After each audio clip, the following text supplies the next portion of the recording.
Hi, I would like to talk about mental health and specifically suicide today.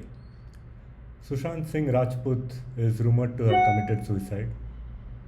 Heath Ledger died of overdose of prescription drugs for anxiety and insomnia. And Dale Carnegie is rumored to have committed suicide. Now, one can look at this from our lens of needs, and if the person who took such a drastic step has all that we are looking for, we find it difficult to comprehend the action. But for the person, there would have been a need which wasn't met, leading to hopelessness and possibly the action. A lot of us may want to trade places with the above mentioned individuals and feel we would be extremely happy, but each one's reality is for them to handle. Here, I'm not talking about the why, but about the action in itself. To a lot of us, when we hear someone saying, I feel like killing myself, some of the thoughts could be such a loser and a coward. This is attention seeking. Or we could get into a preachy mode. Come on, man, nothing and no one is worth dying for. Or think about your family and loved ones. What will they go through? Is that going to solve anything? Or look at all the possibilities ahead of you. And trust me, all of these are valid points. But is the person in the state of mind to listen?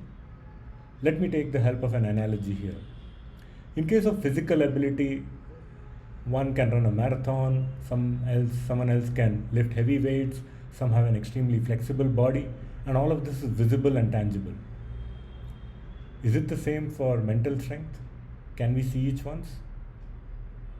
Could it be possible that each one have different strengths when it comes to mental ability? Since it's not visible, all the more difficult to understand. Hence, when a person says, I'm not able to handle the loss of a job or a loved one, let us think of it as someone saying, I cannot lift 50 kilos. Now, if one as a listener can easily lift 50 kgs, the tendency is to undermine the problem. When someone undergoing depression and anxiety says, I feel like committing suicide, he is seeking help or support. He is looking for the last hope or the ray of light to hang on to dear life. What can help? Listen to the person, not to be dismissive. In fact, let's agree and empathize with the situation. Become a confidant and let the person pour out. Don't offer any advice or solution. Instead, assure the person that you're there for him. Take an assurance that they won't take any extreme step without calling you. Keep the channel open for the person to come back and talk about it. This is going to take time. Just like somebody determined to run a marathon can train and build that muscle, we should be able to handle difficult situations by building the muscle that we need to. So let us support the people in need. Thank you.